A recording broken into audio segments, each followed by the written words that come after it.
Oh, I'm just saying the same things, aren't I? It's getting boring. You know, I certainly have had a very small impact on that, you know, the character of our players, and I continue to marvel at it. We were outplayed, I thought, for big parts of the game. You know, they had a few injuries late, which really hurt them, and in a lot of ways we were fortunate to win. But at the end of the day, our guys do just find a way. I mean, it's not a fluke, obviously, it just keeps happening. But we're aware, you know, it's the halfway mark of the season. All we're trying to do really is qualify, and the important stuff is going to be later in the year. But you know, the signs when the chips appear to be down, our good players, and there are a few of them, find a way to turn the sort of flow of the game. There's big chunks of you kick 5, they kick 5. Can you describe what was going on? Was it just one of those nights? Well, we were trying to stop it because that's not how we wanted the game to be played. We knew that if they get a bit of momentum, they're a really hard side to stop. You know, guys like Cyril and Buddy, you know, with a full head of steam, they're really difficult to stop. So we wanted the game to be a little bit more even than it was, and that was probably a result of us getting beaten around the ball in key parts of the game. That's a bit disappointing for us. I know you're looking at the stats there. It's more what my eyes are telling me. It's not a reflection of the contested possession, but I thought that in some really important moments, their inside players were able to sort of get their hands on the ball, which, you know, there have been sort of isolated examples of that this year. So, you know, we're not going to get carried away. If that happens in the big games, you're a real chance to lose, which kind of was the way the game panned out tonight. What did you make of Ozzy performance in the first half? Oh, he's outstanding in the first half. Unbelievable, really. Every time the ball went to him, he marked it. He was solid in front of goal, which was, you know, good for him as much as anyone. You know, we know, we internally think he's a good kick. Technically, he's a good kick. It was the mental demons he had to exercise. So he's gone some way to doing that in a big game. The game got a little bit more congested in our half in the second half, and he didn't get the chances that he got in the first half. But we thought he still competed really hard. Alistair Clarkson said yesterday that he didn't want to get involved in a shootout with you. What did you expect in the third quarter? Did you expect him to come lock it out? Or? Oh, you know, we didn't kick a goal, did we? That was extremely disappointing. They defended really well.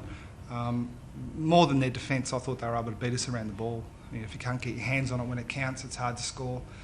But when I heard that, I kind of thought to myself, well, that's good, because that's what we want as well. We want a finals-like game. I thought it was like that for parts of the game, but it just broke open too much for our liking. Did you beat them at their own game then in the last quarter? Is that how you turned it? Oh, I don't really think too much about what their game is, but again, there are lots of things that went against them. You know, Roughhead going down hurt them immensely. They had a few guys that were obviously a bit sore. Young was playing pretty well early, so that hurt them as well. I'd like to think that in the end our guys toughed it out, but I'm not sure that we were that much tougher than the opposition. They were pretty good. How did you address that area of stoppages at 3 quarters on? Because he's won the last quarter, and what did you do to address that? Oh, there was a little bit in terms of personnel. We've got a really big group of midfielders that we think can play through there. And we're unashamedly planning for the future with some of those positional things. But when the chips were down, we went back to, you know, the guys that have got the job done for a long period of time. You know, we thought Cameron Ling was pretty good. You know, Corey, Selwood, you know, Bartell, they're the guys that we wanted in and around the ball. And look, they did that pretty well, but I wouldn't get carried away with what happened in the last quarter. I think on balance, you know, in the big moments, the Hawthorn bodies around the ball were at least as good as ours. It's a pretty subdued celebration amongst the players when they came into the rooms. Is that something that surprises you? I mean, just come back from 3 goals down. Oh, not really. The big picture is well and truly in the forefront of their minds. And again, that's not something that's driven too hard from the coaching group or the administration for that matter. That's player driven. They've been there and done that. They're fully aware that there's a lot of work to be done. You know, the win-loss record looks good, but we're a long way from dominating the competition. I think we've won 4 or 5 games by less than a kick or something like that anyway. And there's big parts of games where we're getting beaten. So, you know, we're in a pretty good position to qualify reasonably high up the ladder so far, but there's a hell of a lot of work to be done. So I think that's what you're seeing in the reaction from the players. Does it mean anything that you've won 6 in a row against this team, and there've been a lot of games like that the players know they can beat Hawthorn in those sort of games? I'm not sure that they know it. Yeah, like, it's a really hard one to comment on, that one, Scotty. Like, I mean, Jeff Kennett commented on it a few years ago, and it's kind of, he's been hearing it ever since. So I'm certainly not going to comment on it. Our players believe they can win every game they play in. That's the hallmark of a great competitor, a really competitive group. You know, look, I hope we get the chance to play them in the finals, because it's going to be great for footy, because they're always good contests. But what happened 3 or 4 years ago in my mind is ancient history. But there's no doubt, you know, our players hurt a little bit when they recollect 2008. Chris, that last attacking movement where I think Tanky took a mark after Buddy fell over, there was a lot of barracking and booing and whatever. Was that a tense moment for you? Did you think maybe that was a 50-50 call? Sorry, I'm not sure what you mean. Whether it was a free kick or not? Or? Well, yeah, the Hawthorn fans would tell you that Franklin should have got a free kick. I mean, did you get a good view of that? What did you think of that? No, I'm certainly not going to comment on the decision. I'm certainly not going to comment on the reaction of the Hawthorn supporters either. I don't want to give them any ammunition. Yeah, I'm not sure I can give you much in answering that question. I was a bit nervous. You know, in the last minute, probably, I reckon the last minute of the game, you just kind of sit back and so that's it. No more moves. I mean, you're not going to have any impact from the coach's box, and you sit there and become a fan yourself.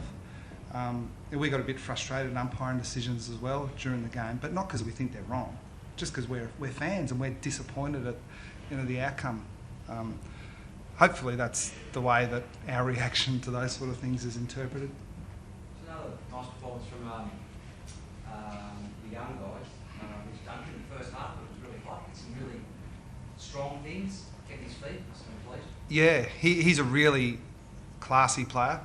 Beautiful with the ball in his hands, great overhead, but he's becoming a really good contested player as well. Still got a long way to go to get to, you know, sort of the Bartel, sort of Selwood level. But a couple of occasions this year already in big games, he's shown that he well and truly belongs, and his level of improvement's been significant, I would say, from even round one. And you know, I mean, we don't want to talk about young players too much, but the thing that I think is obvious to everyone is that they don't look out of place, and that's one of the benefits of young players playing in good sides. One, you get to play in big games, and you get to learn from the best. And we've got to, I shouldn't say we, they have got to make the most of those opportunities. And 82 tackle count, happy with that? Yeah, it's better. I think we're ranked 16th going into the game, or somewhere close to that, which is not sustainable. You know, the playing group and the coaching group understand that you're not last in the tackle count and finish up the top of the ladder. That's almost an anomaly at this part of the season. At round 24, if it's that way, then we're probably going to be in a bit of trouble. And you can make excuses. Maybe they're not excuses. Maybe they're reasons. We do tend to possess the ball more than the opposition, so our opportunity to tackle is lower. But tonight showed, I think, that we can tackle well, but I still think we can improve.